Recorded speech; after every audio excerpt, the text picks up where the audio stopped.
who are in support of the motion say aye, and those who are against the motion say nay. The ayes have it.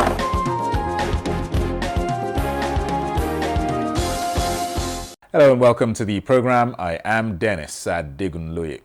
Senate plenary resumed in the week following a few weeks of rigorous scrutiny by the lawmakers as they engaged ministries, departments and agencies for the budget defense exercise.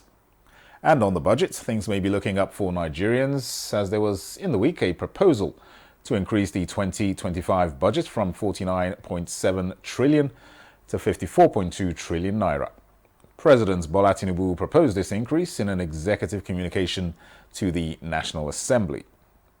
The letter from President Tinubu also highlighted areas of priority to channel the additional funds. Strengthening national security, investing in agriculture, solid minerals, and manufacturing, reducing over-reliance on oil revenues. The National Assembly is working to pass the 2025 budget proposal before the end of February. Senate has approved 3 appointees of the President as members of the Code of Conduct Bureau. The lawmakers also invoked the provisions of Section 157 of the Constitution to remove 3 suspended resident electoral commissioners of INEC.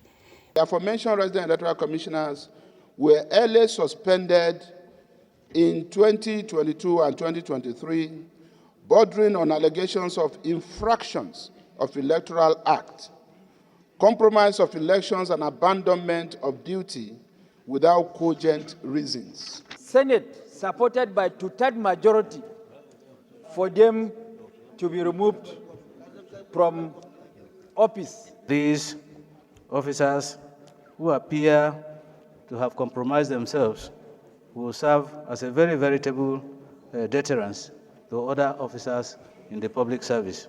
Meanwhile, Senator representing Delta North, Senator Ned Nwoko, has notified the Senate through a letter of his defection from the People's Democratic Party to the All Progressives Congress.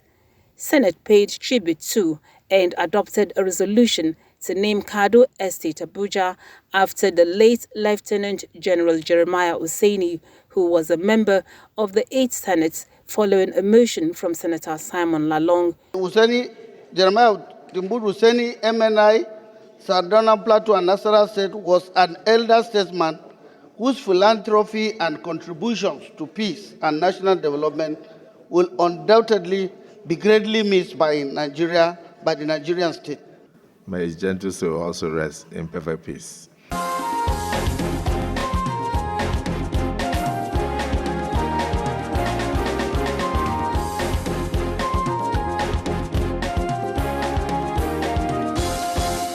Following the assent of President Bola Tinubu to bills establishing development commissions for regions in the country, the Senate has appointed chairman and deputy chairman of standing committees to oversight the commissions. The Senate also reshuffled the leadership of some committees. The new chairman of the Senate committee, presiding over plenary after the break for budget defense sessions on the 2025 fiscal plan, President of the Senate, Godswill Akpabio, announced additional standing committees in the Senate and their leadership. Establishment of the committees was sequel to assents to related legislations by the President. The new committees are for the Northwest Development Commission with Senator Babangida Hussaini as chairman, the Southwest Development Commission headed by Senator Orji Uzor Kalu, while the Committee for the North Central Development Commission has Senator Titus Zam as chairman. Senate also made changes to leadership of some standing committees, which include Senate Committee on National Population, the Committee on Local Content, and that of Diaspora and NGOs, among others. In another development, the Kano State Caucus, as the Senate, has commended President Tinubu for his assent to the bill establishing Federal Polytechnic in Rano, Kano State. The establishment of Federal Polytechnic Rano is not just a victory for our community, or our zone, or our senatorial district. It is a transformative step forward for the entire state of Kano and Nigeria at large.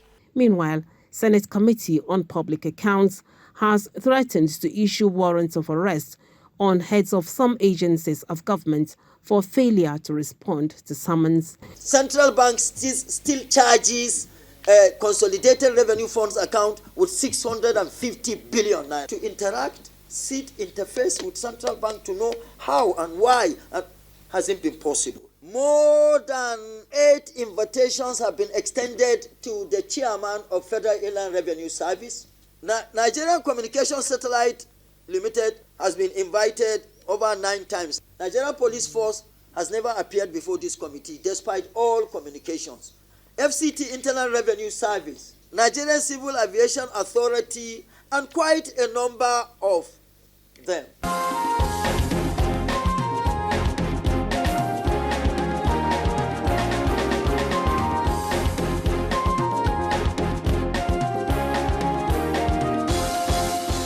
The Senate is concerned about fire outbreaks and oil spillages in the Niger Delta region and wants authorities to enforce environmental laws to protect livelihoods and communities. This was sequel to a motion from Senator Ipalibo Banigo, who recalled a recent fire that was caused by an oil spill which led to environmental damage, destruction of property, and displacement of many people. Long-term effects such as cancer and organ damage. We need to institute pollution tax in that area. And whatever revenue is generated from that tax should be used to address this type of problems. Sanctions should be handed to the operator, because if they are very diligent in their operations, they will know that these leakages and spills pose so much danger. The resolution will go to the executive, and I'm sure by grace of God, the executive will look at it and make sure that the needful is done.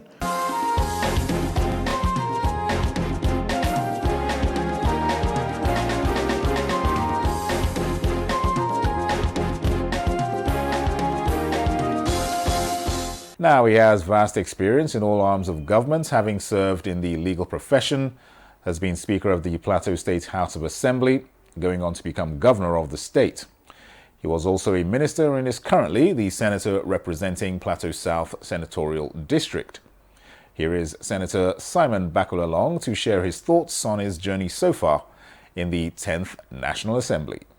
All right, let me begin by congratulating you on 1 year as in the Senate. This was marked obviously last year, December. Thank you. Just give us, to start with, just tell us how the experience has been in the National Assembly. Well, to me it's very exciting. You know, I started my politics as a legislator in the State Assembly, rising to the position of a speaker. So after speaker, I became governor. And so my ambition was to go to Senate, to come to Senate. Indeed, I became a minister briefly. And when the judgment came, I went back to the Senate. So I must say that to me, you know, if it is something that you made up your mind for, you will enjoy it. But if it was something that, let's say, somebody forced me to it, I may not have enjoyed it. But to me, I think I chose to come to Senate. And therefore, whatever is done in the Senate today, I take it with a lot of joy, and also the experience that I garnered before is what I'm deploying as a Senator of the Federal Republic. All right, if you could just elaborate a bit more on that. You've obviously had experience at the executive side, yes, and the legislative side. How has that been able to assist you, shall we say, in your work here now as a senator? Yeah, well, as a legislator, first, your role is to make laws for good governance, to produce laws, and so most of the things that will come for the executive are coming to you as a legislator, because you are easily accessible to the people.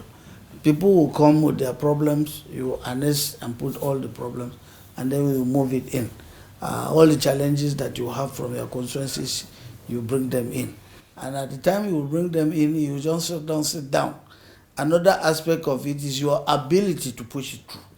Because you are going to work within, for instance, in the Senate, you have 90-something senators.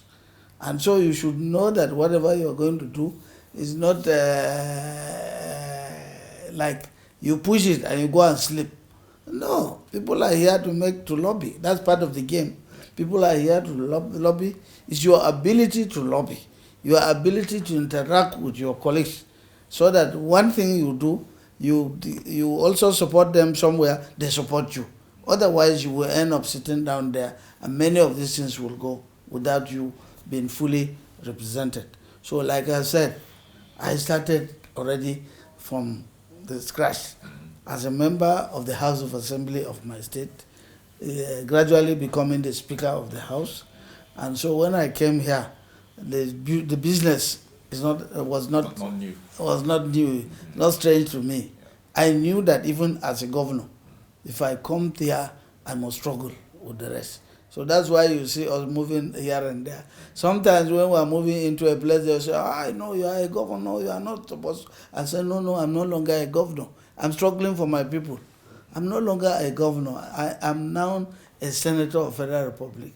If I go and sit down and sleep as a governor, by the time they make the thing, they make the distribution and allocation of resources here or projects, my constituency will go without it. And if I go back, my constituency, I will not go and tell them because I was governor, former governor, I was not able to do well for them. I was shy. No, I struggle with them, whatever they do. Sometimes, even what they were wearing, if I know that I'm going to wear big gown, I remove the big gown. I say, no, let me also behave like a senator. So I must thank God that we have that respect. With all the senators, we've interacted with them, and they give us our respect. So it is very, very exciting, because when you get to this site, and before I got to this site, I was also from another executive, from the governor to the federal executive, which is also very challenging. And at that site, it was our duty to come to convince the Senate to approve our budget. And you know, most especially with a ministry like Ministry for Labor and Productivity, where all the troubles of the workforce was always there. And then you now move it to executive and also move it to Senate. So for me, I thank God for that blessing. I got that experience from here. I went to the federal executive within that short time. With that experience is what I'm doing now in the Senate.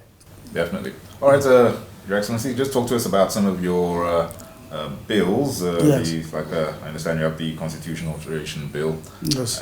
Traditional Rulers Bill, Entrepreneurship Centers for Agric Graduates Bill. Yes, first of all, the Alteration Bill is a constitutional amendment. You know, I was privileged to be part of the constitutional amendment from 1999 to that, because as a speaker, we were the ones, 6 speakers representing the regions at the 1999 constitutional review up to 2003, and then they carry over from 2003 to 2007. Now when I left, I became a governor again. I was one of the governors, chairman Northern Governors Forum. I was one of the principal officers in the Governors Forum, at the Governors Forum, representing the governors at the review of the Constitution. Now, as a senator of the Federal Republic, again, I was privileged to be selected as a member of the Constitutional Review Committee. So, apart from participating or supporting so many of the bills, you can see that when we started in 1999, today we are beginning where we had autonomy. There was no autonomy for legislature. We have autonomy. We now have autonomy for judiciary. We have autonomy now for local governments. We have autonomy for local governments. And in so many places where it required alterations, I was part of it. Now at the Senate, I then realized again there were so many items that are still begging for attention. The issue of traditional rulers is very important. We had moved that when I was a governor as chairman of Northern Governors Forum. We moved it, but along the line, it fell. So when I came, I now moved it myself, again, to try again for traditional council. You have challenges of insecurity. Those things, to me, are part of the reason why we have insecurity is because we don't give attention to traditional rulers. We don't provide roles for traditional rulers. In those days, it was traditional rulers that were handling security issues in their villages. Because in a village, it's a typical village, the traditional ruler knows who is bad and who is good. So if you ask him who are bad people, he will not tell you. He will know. So, but when we don't give them roles, at the end of the day, when you start seeing bandits, young people becoming bandits, young people becoming kidnappers, and you say you want to hold traditional rulers responsible, what role have you given them? Even resources are not given to them.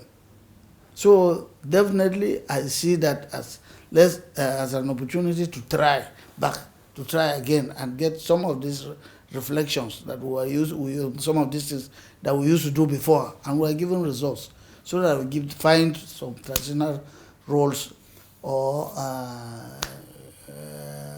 roles that will give them, that they will also give their attention to the security of their places. Another one is the issue of the agriculture entrepreneurship. People, you will wake up, you will see graduates.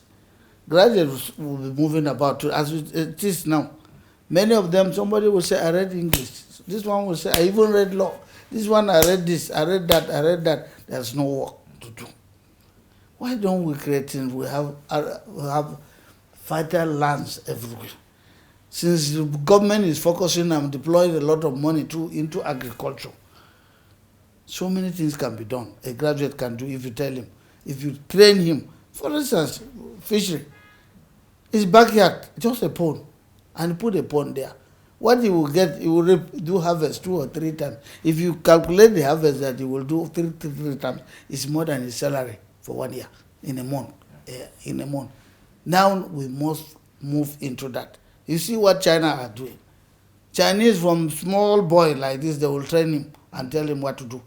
Before he gets into the secondary school, the boy would have known how to do something. So this is what we should start doing. Nigerians are very, very smart. Nigerians are intelligent. But until we start taking it from that level, you see, we will not get it right. You continue to say you are waiting to employ them. Where is the job? Where are the job opportunities? To some of us, I had to do that in my state when I realized that even people were falsifying their results, falsifying their ages. They don't want to retire. And I told the youth, your parents don't want to retire. How can we create vacancies for you? They go there, you see somebody is 70, but he will tell you he's 40-something years. He's still at the service. 2, the fact that the training is not the same. Today, the youths are very agile. The computer, the internet has moved them beyond what we used to know. Because what you were thinking that you will be trained, you train somebody. In 20 years, a young man will learn that thing in a month. He will learn that thing in a month. So the system is not the same. But the most important thing is that skills are very important. Skill acquisition are very important. Agriculture is very, very important. Let us occupy all our wasted lands that we are living without cultivation. Let us teach them to go back and occupy those places, and then there will be nobody complaining that it doesn't have work to do. So apart from also supporting a lot of the bills on the floor of the house, you can see today part of it is why we have the Ministry for Livestock. I was really engulfed in a farmers' settlement crisis. So for me, these are some of the things that we are putting for our people, and by the grace of God, I'm just 1 year in the Senate. I came in very late. Yeah. When I came in late, I was struggling to catch up with the rest. It's not about how long, it's how well. No, it's not how long. With the cooperation of the Senate President, I must thank him. Mm-hmm. Most of the things he gave opportunity for me, also as a former governor colleague, and then I was able to meet up with some. I won't say I met up with everything that they did, but I've done my best. Absolutely. Just backing to electricity, what about getting power and electricity to the southern zone? Yes, we have a big problem. And that was the problem. That's the problem I'm pursuing now. Okay. At a point in the 70s, we had grid all over the state, up to Taraba. Part of Taraba was in Plateau State, from Ukari side. But all of a sudden, vandalization and all those things. So because of those vandalization, 2 senatorial districts in Plateau State are not connected to the grid. So imagine what we are going through. So investors will not even come there. When you come there, you are using generator.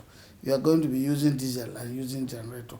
How much will you use? So it will discourage, and part of it is the only place where you have a lot of land. The capital, Jos, is saturated with mountains. So, but this area, we can't do anything.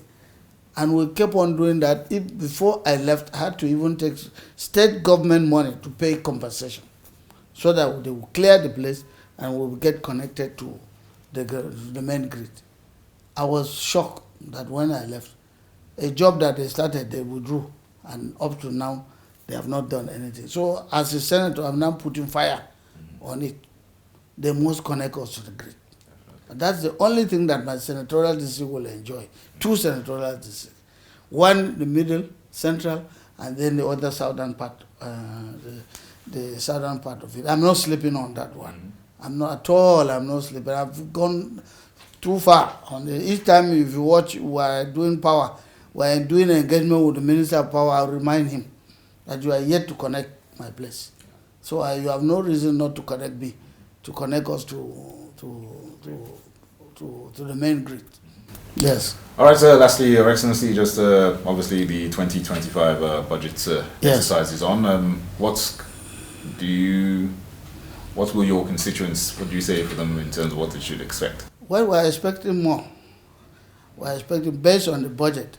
Unfortunately, even at the level of my committee, the main committee, agricultural institutions and colleges, I will say the budget is grossly inadequate. For me, it's inadequate because if you look at what we are doing, you remember, you followed some of the conversations at the committee level, and you realize that this envelope system that they are bringing is not something that, I was a minister, I saw the difficulty in using the envelope system. And now almost all departments, almost all ministries are complaining about the envelope system. So this envelope system is something that we have to look at it and revisit it again. We are making recommendations to Mr. President to look at it again. Whoever brought it, the thing is not working. So that envelope system, and then the fact that the budgets were really, especially the ones concerning agriculture, because if you want to address food security, and then this is the budget for agriculture, the production, agricultural institutions and colleges, and then the livestock industry, I think it is grossly inadequate. Let them reconsider, I think, and give us more money, especially for those of us who are deeply involved in agriculture around my constituency, so that my constituency can get involved and also benefit from this budget that we are seeing. Well, the budget generally, and with what Mr. President is bringing, if at the end of the day we are very lucky to have the tax, that is the tax review with all its complications, and if they are resolved and we pass the tax review, I'm sure it will bring in more revenue to government. We are expecting that as more revenue comes, we'll also be talking of supplementary budgets for the nation. Absolutely. Your Excellency, it's been a pleasure. Thank you very much for your perspectives. Thank you. I'm grateful. Thank you. It's my pleasure having you. Thank you, sir.